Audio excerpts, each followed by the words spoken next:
Perkenalkan, nama saya Alfred Markus, saya dari jurusan Ilmu Komputer Prodi Informatika, Universitas Kristen Indonesia Maluku. Ya, kali ini saya akan menjelaskan apa itu limit fungsi. 1. Konsep limit fungsi. Limit fungsi menggambarkan nilai yang dekat oleh fungsi saat variabelnya mendekati suatu angka tertentu. Contohnya seperti limit X mendekati 2, X2 pangkat 2 tambah 3 sama dengan 7.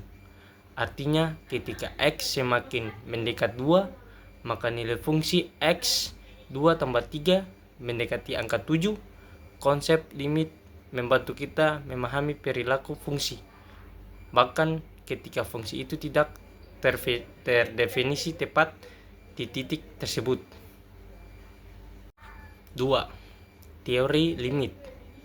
Teori limit menjelaskan aturan-aturan dasar dalam perhitungan limit. Misalnya, kalau kita punya dua fungsi, fx dan gx, maka limit berjumlah sama dengan jumlah limitnya.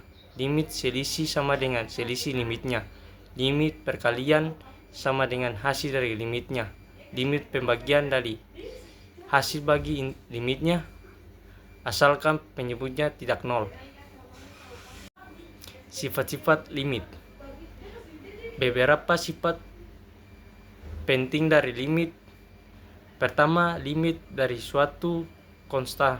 Konstan adalah konstan itu sendiri. Seperti limit mendekati A 5 sama dengan 5. Limit X mendekati 5 sama dengan 5. Kedua, limit dari fungsi identitas adalah titik pendekatannya sendiri. Limit X mendekati 0 dari X sama dengan A. Dengan ketiga limit, dapat distribusi terhadap operasi matematika seperti penjumlahan, pengurangan, perkalian, dan pembagian. Limit sepihak. Limit sepihak digunakan untuk menilai nilai fungsi saat mendekati titik dari arah kiri atau kanan. Kadang fungsi hanya bisa didekati dari suatu arah saja. Nah, inilah yang disebut limit sepihak. Limit fungsi menggambarkan nilai yang didekati oleh fungsi. Ada dua jenis limit sepihak. Satu, limit dari kiri. Lim X mendekati A, Fx.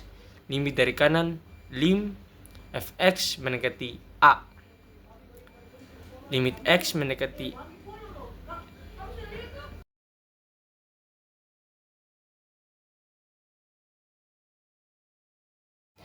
Terima kasih, ini materi saya sudah jelaskan.